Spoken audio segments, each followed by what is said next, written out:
Hello Year 10 and welcome back. And today I want to look at why did superpower relations decline from 1980 to 1985?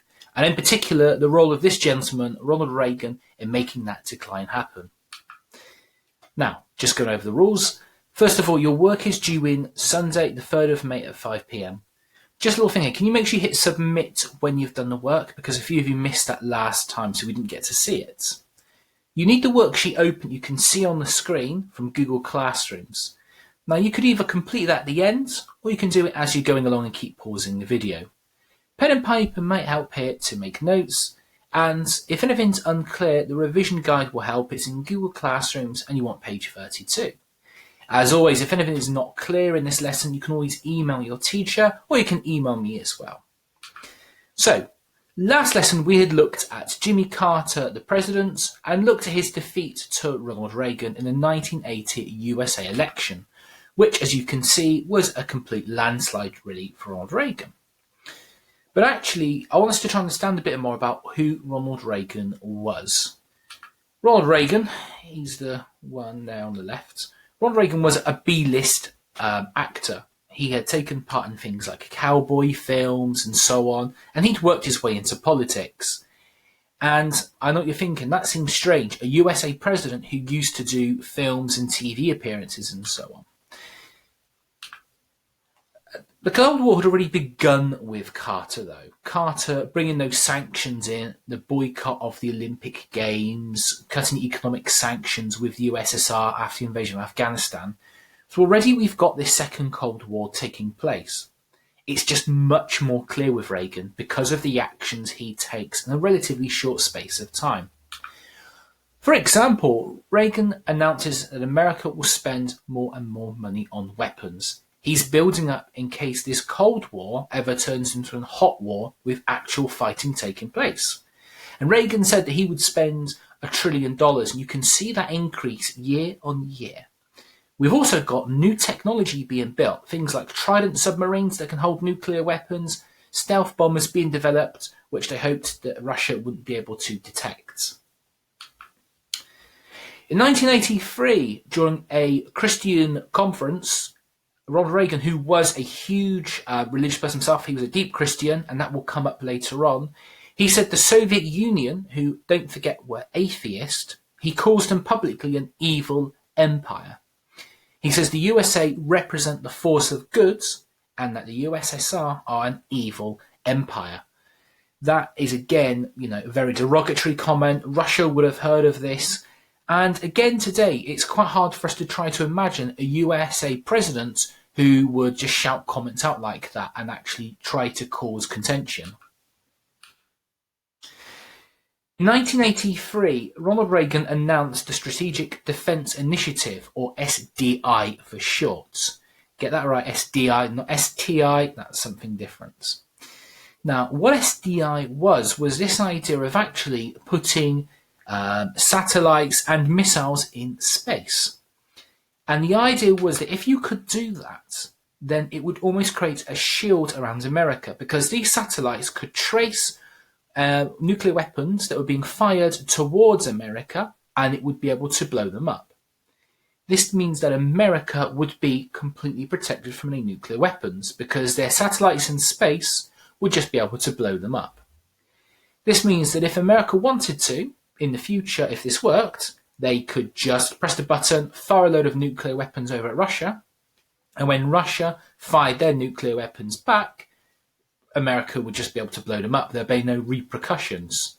Whereas before, we had seen this idea of the MAD theory, mutually assured destruction, which had said that basically if one country fires its nuclear weapons, it's killing itself, because the other country will fire their nuclear weapons back as well. If this worked, SDI, if this worked, then that would stop that theory completely.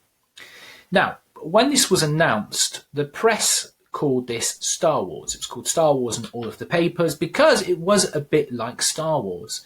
And this was when Star Wars was in its heyday. Return of the Jedi was a few months from coming out, back when Star Wars was good. And Ronald Reagan's background as an actor led this all to believe that actually Reagan had got this idea from Star Wars. He didn't.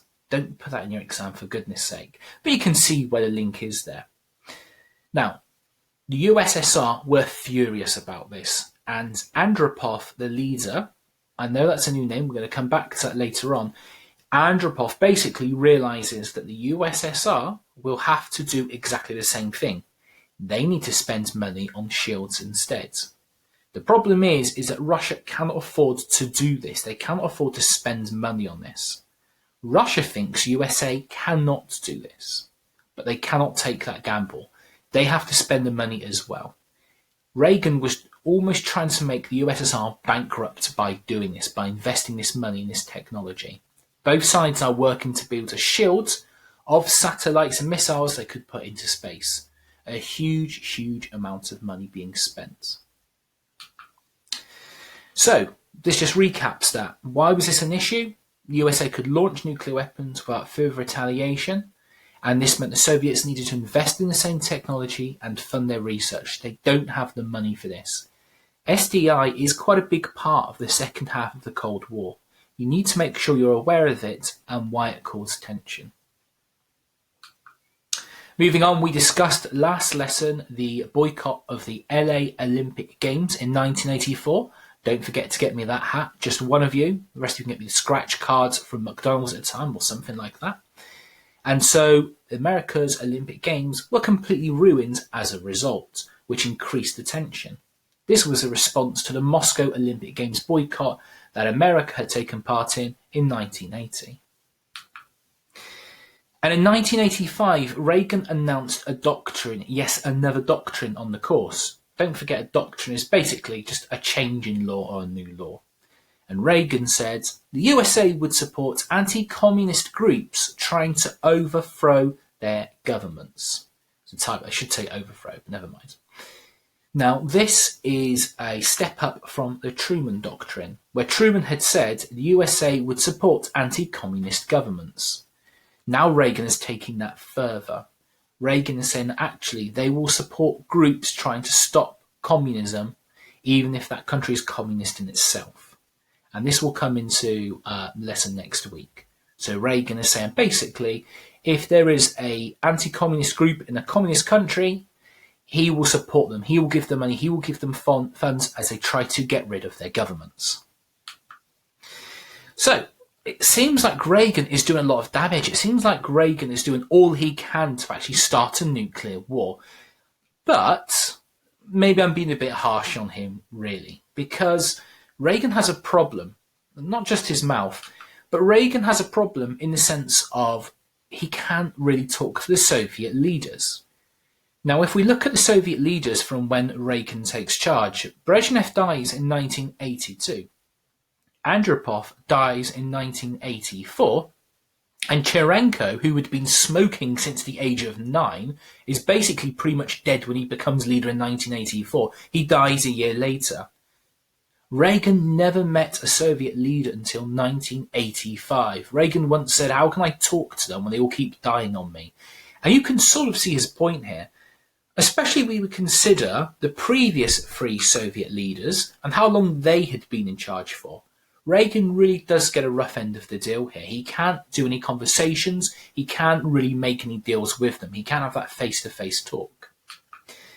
That will change in the second part of today's lesson when the USSR realise they need to bring a younger leader in.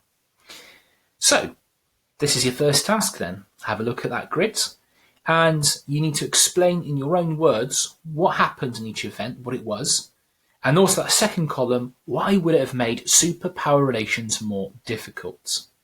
When you've completed that grid, please make sure you submit it, and then move on to the second part of the Cold War, looking at how did the arms race and the Cold War itself actually end. Thank you very much, guys.